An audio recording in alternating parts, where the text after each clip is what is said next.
गुरु प्यारी सत्संगत जी, बड़े ही प्रेम और सत्कार से बोलिए धनरंकार जी। प्यारी सत्संगत जी, आज का टॉपिक है पावर ऑफ गॉड रियलाइजेशन, ईश्वर बोध की शक्ति। जिसको भी परमात्मा का पता चल जाता है कि परमात्मा अंग संग है, जो परमात्मा को पा जाता है उसके पास आती है ताकत। परमात्मा की ताकत उसके जीवन में प्रवेश कर जाती है। जैसे एक नदी समंदर में जब मिलती है तो वो भी समुंदर ही बन जाती है। नदी का पानी सागर के पानी में मिल जाता है तो वो महासागर बन जाता है। बूंद छोटी सी, एक अग्नि बूंद जब सागर में मिलती है तो वो भी सागर ही कहलाती है। इसी प्रकार जब ये आत्मा परमात्मा के बोध को हासिल कर लेती है तो परमात्मा बन जाती है।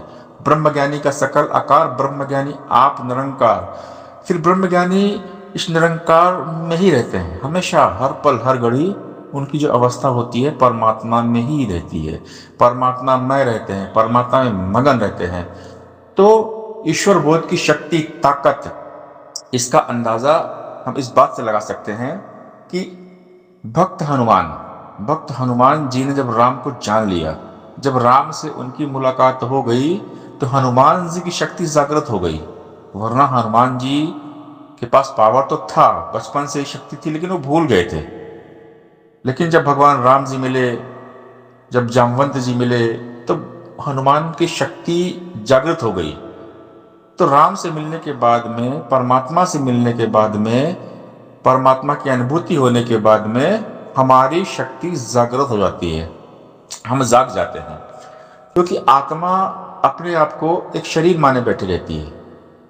जब तक आत्मा को ब्रह्म ज्ञान नहीं होता है, आत्मज्ञान ये नहीं होता है, तब तक आत्मा अपने आप को शरीर मानती है कि मैं शरीर हूं। सीमित रहती है, शरीर तक ही सीमित रहती है। तो शरीर में जब सीमित रहेगी तो अपने आप को शरीर मानेगी। जब शरीर मानेगी तो उसकी शक्ति जो होगी वो उभर कर सामने नहीं आती है, एक लिमिटेड पावर में रहती है कि बस मैं भी एक आम इंसानों की तरह हूँ। एक एग्जाम्पल, कहानियाँ कई बार समझाई जाती है कि एक शेरनी ने बच्चा पैदा किया और दुर्भाग्यवश वो शेरनी का डेथ हो गया, शेरनी की मृत्यु हो गई। और वो जो शेर का बच्चा था वो भेड़ियों के झुंड में आ गया। अब जैसी हरकत भेड़ियों की थी तो भेड़ियों की तरह उस शेर के बच्चे का भी चाल ढाल ढंग हो गया, वैसा भी बोलना शुरू कर दिया। लेकिन बहुत टाइम के बाद किसी नदी तालाब के किनारे वहां पर कोई एक शेर आया, बब्बर शेर, और उसने देखा कि भेड़िए के बीच में ये शेर क्या कर रहा है। ये तो शेर होकर भेड़ियों की आवाज बोल रहा है। तो उस बब्बर शेर ने झपट कर उसको पकड़ा, उस बच्चे को। बाकी भेड़ तो भाग गए, लेकिन बच्चे को पकड़ के उसको समझाया कि भाई तू भेड़ के बीच में क्या कर रहा है, तू तो शेर है। तो बच्चे को यकीन नहीं हुआ, तो वो फिर पानी के पास ले गया और पानी में उसने देखा कि देख, मेरा चेहरा देख और तेरा चेहरा देख, तो तू तो शेर है, लेकिन इनके बीच में कहां से पड़ गया। तो अपनी ताकत को भुलाए बैठा है, तो अपने आप को भूल गया है कि तू शेर है। तो उस बब्बर शेर ने उसकी शक्ति को जगाया, उसे बताया कि तू शेर है। देख आवाज, शेर की आवाज किस तरह होती, जब उसने दहाड़ लगाई, बोला तू भी दहाड़ लगा। उस बच्चे ने भी दहाड़ लगाई, और जब बच्चे ने भी दहाड़ लगाई तो जितने भी अगल बगल और भेड़ थे वो सारे के सारे और भाग गए। इस प्रकार शेर ने शेर को जगा दिया। तो जब ये परमात्मा मिलता है ना तो आत्मा जाग जाती है। परमात्मा यानी सदगुरु। सदगुरु जो होते हैं परमात्मा का साकार रूप होते हैं, साकार फॉर्म। निरंकार सदगुरु के रूप में साकार मनुष्य रूप में आता है, इंसान के रूप में आता है, और सारी आत्माओं को जगाता है और बता देता है कि भाई तुम शरीर नहीं हो, तुम तो आत्मा हो, तुम तो परमात्मा के अंश हो, जान लो। इस परमपिता परमात्मा को जान लो, इसको फील करो, महसूस करो। ये तुम्हारे अंग संग है, साथ है, पास है, कहीं दूर नहीं है। जब तक ज्ञान नहीं होता है हम खुद को शरीर मानते हैं और परमात्मा को सीमित मानते हैं। परमात्मा तो कहीं साथ में आसमान पे ही होगा, परमात्मा तो कहीं पहाड़ में किसी मंदिर पे होगा। या किसी मस्जिद में ही केवल होगा, किसी चर्च में ही होगा, केवल गुरुद्वारे में ही होगा, इस तरह हमारी सोच होती है। लेकिन सतगुरु मिलते हैं तो सारे भ्रम भ्रांति को मिटा देते हैं और बताते हैं कि जर्रे जर्रे में खुदा है, ये देख ले निरंकार। एक इशारा देते सदगुरु और इशारे के द्वारा हमें ब्रह्म का ज्ञान देते हैं, ब्रह्म की प्राप्ति, ब्रह्म की समाप्ति। तो आत्मा को जब परमात्मा का बोध होता है, जब ये गॉड रियलाइजेशन हो जाता है, तो ये आत्मा ताकतवर बन जाती है, क्योंकि आत्मा परमात्मा हो जाती है, ये खुद ब्रह्म हो जाती है। ये ब्रह्म का अंश तो है ही, लेकिन ये अज्ञानता के कारण खुद को शरीर माने बैठी थी। लेकिन सदगुरु मिलते तो कहते तू तो ब्रह्म है, तू तो निराकार ब्रह्म है, तू कहाँ भ्रम में है। भ्रम से बाहर आओ और इस ब्रह्म निरंकार के साथ जुड़ जाओ, खो जाओ, इसका ध्यान करो, सिमरन करो। तो ये एक शक्ति आती है। ईश्वर का बोध करने के बाद में एक ताकत अपने आप आती है, पूरी ताकत परमात्मा की आ जाती है, क्योंकि आत्मा परमात्मा का मिलन होता है। एक आत्मा जो अज्ञानतावश बिछड़ी हुई थी इस गॉड के साथ में, ईश्वर के साथ में, सदगुरु मिलते हैं तो इसको जोड़ देते हैं, इसको कनेक्ट करते हैं परमात्मा के साथ में। सदगुरु का काम ही यही है, कनेक्ट कर देना। सदगुरु जब दुनिया में आते हैं तो काम एक ही करते हैं, सबको इस गॉड खुदा के साथ में जोड़ते हैं, सबको ज्ञान देते हैं, पूरी मानवता को ज्ञान देते हैं कि आओ ईश्वर को जान लो, परमात्मा को जान लो, तुम परमात्मा के अंश हो, तुम गलत फहमी में अभी तक जी रहे हो, लेकिन अब आ जाओ, अब देर मत करो, अब आ जाओ, इसको जान लो, फील कर लो। परमात्मा कहीं दूर नहीं है, परमात्मा तुम्हारे पास है, तुम्हारे अंदर है, बाहर है, ऊपर नीचे दाएं बाएं, अंग संग है।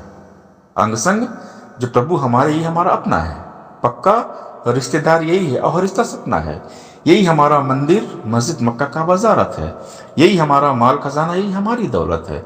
जिनको यार अब याद रहा ना, खाली भी बेचारे गए, कहे अवतार उपन के सारे खोज खोज में मारे गए। तो ये तो अंग संग है, यही सच्चा घर है। जो अंग संग प्रभु ही हमारा है, अंग संग जो प्रभु हमारे ही हमारा अपना है, पक्का रिश्तेदार यही है, और रिश्ता सपना है, यही सच्चा दोस्त है, सच्चा यार है, सच्चा यार निरंकार। कहाँ भटक रहे हो? झूठे रिश्ते में क्यों अटके हो? दुनिया में कोई किसी का होता नहीं है, संगी साथी सब मतलब पे सिर्फ एक गमख्वार गुरु। दुनिया के सब रिश्ते झूठे, सच्चा रिश्तेदार गुरु। धन दौलत ढलती छाया, अचल रहे दातार गुरु। बाकी सभी सारे झूठे, सच्चा है पतवार गुरु। ऐ सदगुरु को जो पूजे उसकी शान निराली है, कहे अवतार गुरु बिन सब कुछ लगता खाली खाली है। सब मतलब के है, सारी दुनिया मतलब की है। सच्चा यार है, निरंकार है, एक गॉड है, खुदा है, अल्लाह वाहे गुरु है। इसको जान लो। जो इसको जान लेता है उसके अंदर शक्ति आती है, ताकत आती है। और फिर सदगुरु हमें समझा देते हैं कि इसी एक का सहारा लेना, केवल एक का, केवल निरंकार के साथ जुड़ना, और इसी एक का ही आसरा, एक का ही सहारा लेना। बाकी दुनिया में किसी का सहारा लेना मत। उम्मीद करो रब से, रब राजी तो सब राजी। दुनिया से उम्मीद करोगे तो उम्मीदें टूट जाएंगी। अपेक्षा उम्मीद दुख का कारण है। लेकिन एक हरि के साथ में नाता जोड़ोगे, हरि के साथ उम्मीद करोगे, परमात्मा के साथ उम्मीद करोगे, तो तुम्हारी उम्मीदें पूरी होंगी। हर वो इच्छा पूरी होगी जो तुम्हारे भले में है। परमात्मा भक्तों की हर इच्छा पूरी करते हैं जो उनके हित में है। हाँ, जो हमारे हित में नहीं है वो इच्छाएं कभी पूरी नहीं होती। बाबा हरदेव सिंह महाराज जी अक्सर कहते थे कि हमारी इच्छाओं की पूर्ति न होने में हमारी भलाई है। तो आसरा सहारा केवल एक निरंकार का, एक गॉड, वो वाहिद एक ही अल्लाह है। इसी एक के साथ जुड़ना है। एक परमात्मा, एक ईश्वर, एक का सहारा, एक का आसरा। आस न रखना माया ऊपर, आस न रखना बंदों पर, आस न रखना संबंधों पर, आस न रखना धंधों पर, आस न रखना बुद्धि बल पर, सूझो और पढ़ाइयों पर, घर बार और बेटे बेटी दौलत और कमाइयों पर। कहे अवतार आस इकरत की कन कन रहा समाये जो, रमे राम का लो असरा पूरा गुरु बताए जो। सहनसा जी समझा रहे हैं कि जो रमा राम है, अंग संग राम और रमैया है ना, चौगिट हमारे रामा का दुख लगे ना भाई। इन निरंकार घेरा चारों तरफ है, इसी निरंकार का सहारा लेना। अंग संग तेरे निरंकार है, ध्यान इसी का धरता जा, फिक्र तेरी आप करेगा, जिक्र तू सकरता जा। सहनसा जी यहाँ पर बाबा हरदेव सिंह महाराज जी समझा रहे हैं। इस हरदेव वाणी का शब्द है कि अंगसंग तेरे निरंकार है, ध्यान इसी का धरता जा, फिक्र ये तेरी आप करेगा, जिक्र तुझसे करता जा। इसका जिक्र कर, तू जिक्र कर। जब तू इसका जिक्र करेगा, ये निरंकार तेरी फिक्र करेगा।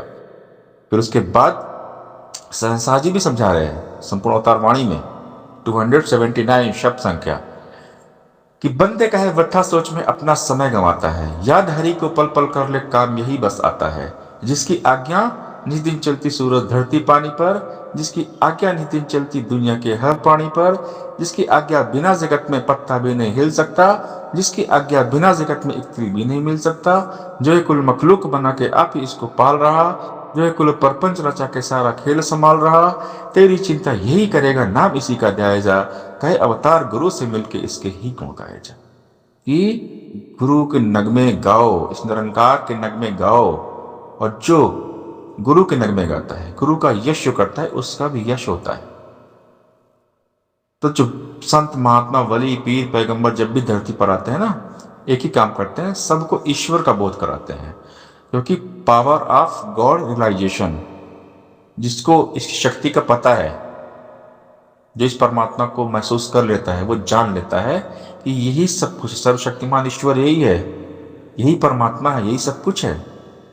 जिसको गॉड रियलाइजेशन होता है, जिसको ईश्वर का बोध होता है, वो इसकी शक्ति, इसकी पावर को जान लेता है कि ये अलमाइटी गॉड है, ये खुदा अल्लाह है, यही अल्लाह ताला है, यही हर जगह है, जर्रे जर्रे में है, शारक से निकट है, रोम रोम में है, ये बहुत ताकतवर है, सर्वशक्तिमान है, ये सुपर पावर है, अनंत ब्रह्मांडों का निर्माता निर्देशक है, और इसकी जैसा कोई है नहीं। ला इलाहा इल्लल्लाह मुहम्मद रसूलुल्लाह, किस अल्लाह के जैसा और कोई नहीं है, ईश्वर के जैसा कोई हो ही नहीं सकता है। ईश्वर अद्वितीय है, यूनिक है, सुपर पावर है।